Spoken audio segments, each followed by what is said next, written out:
let's see, Darlene in Tempe, Arizona. Darlene, you there? Yes, I'm here. Hiya. And I'm a constant listener to this station, and, of course, Stephanie usually brightens my day until this all came up. They're totally, that the fact that they have to want to rush and push this through before Christmas is totally ruining my Christmas. I spent hundreds of hours campaigning for Obama, and honest to God, through 5 states. I'm a small business owner. I belong to national organizations and know people across the country. Right. And I talked so many Republicans into voting for him.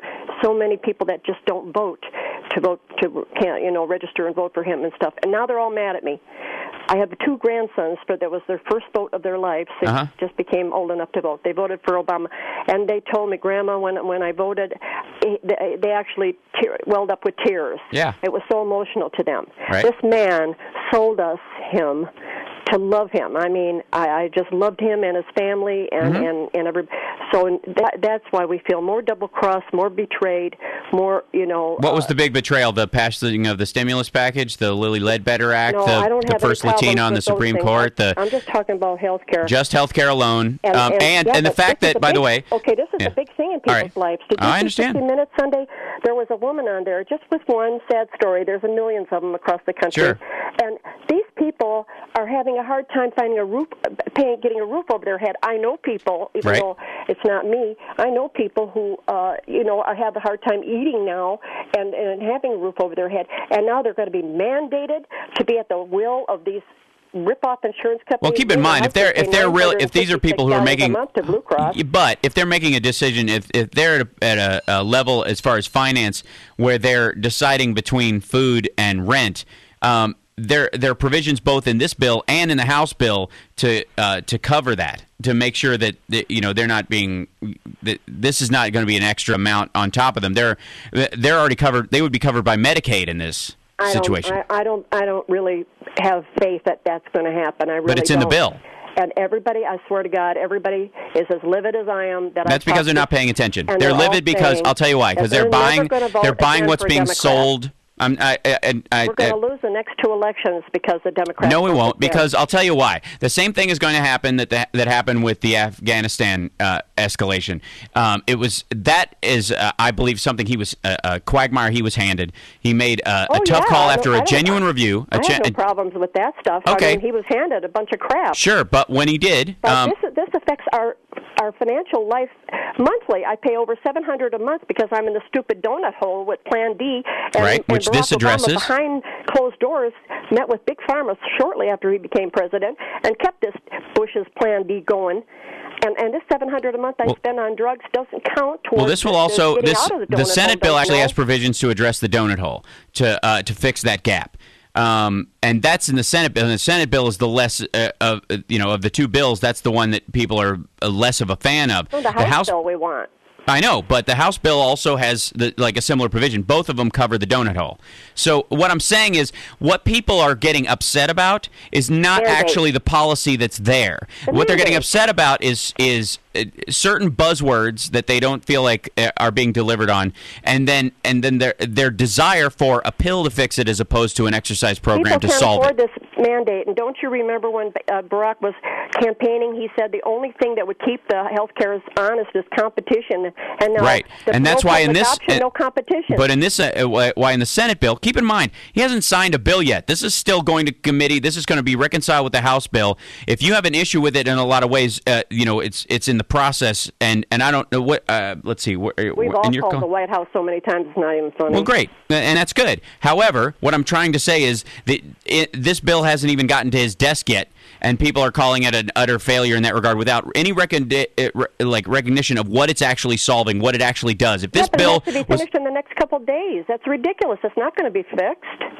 Well, no. I mean, a lot of it lays the groundwork for us to build on this system in the same way that, it was, because Medicare was an incremental growth in this country, as was every other major change in policy in this country. This is a huge shift, and a lot lot of people, I think, are backing out. And healthcare companies, that's what it's a shift to.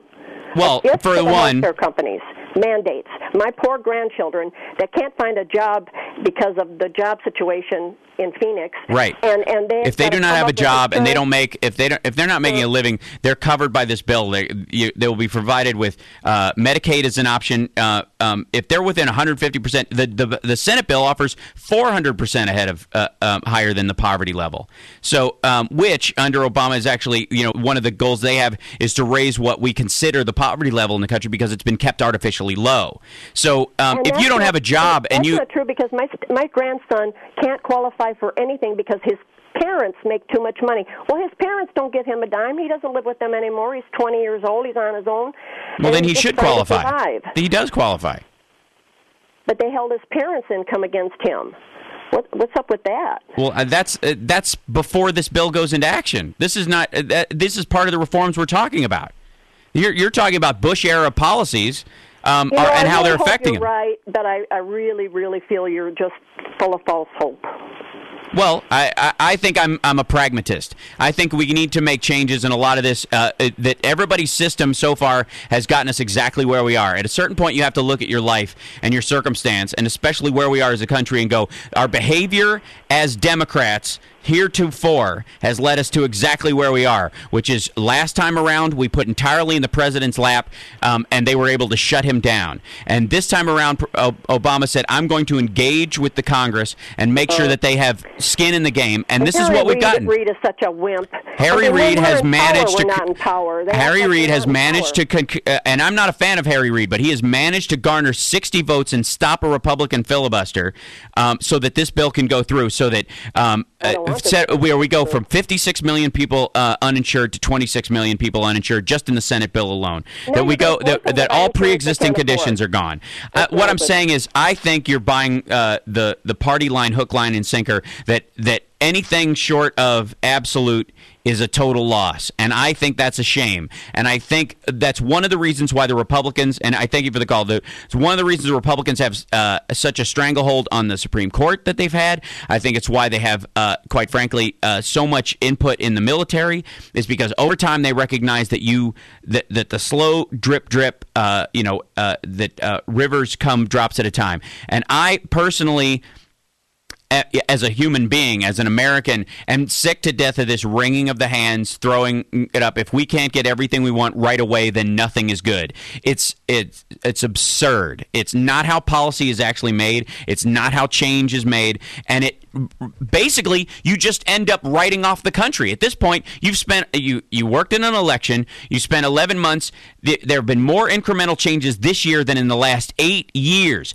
8 years we had of George Bush that put us in the financial hole that we're in. There was not a single movement to improve health care in any way under the Republicans. They never tabled it. They never would. They don't care. And Obama came in and made this a priority, and his priority from day one has been to make sure that the uninsured have access to health care. That the idea of a mandate that everybody seems to be freaking out about is mitigated, all that cost is mitigated out on people who can't afford it. If you can't afford it, the government sets up a situation where you can. There will be nonprofits available in this in the exchange. This is a thing that's been added recently. It's just absurd to me that people just will not grasp that huge changes like this have to be done incrementally. And this is coming from someone who's a fan of the single payer idea, but I'm also a pragmatist. I want this done. I don't want to take my ball and go home, Kucinich style, every time I don't get what I want. It's absurd. It's how we end up in 2 wars. It's how we end up with something like the Patriot Act. Because we either fear speaking our mind and continuing the fight once we've lost a single battle, or we just remove ourselves from the process.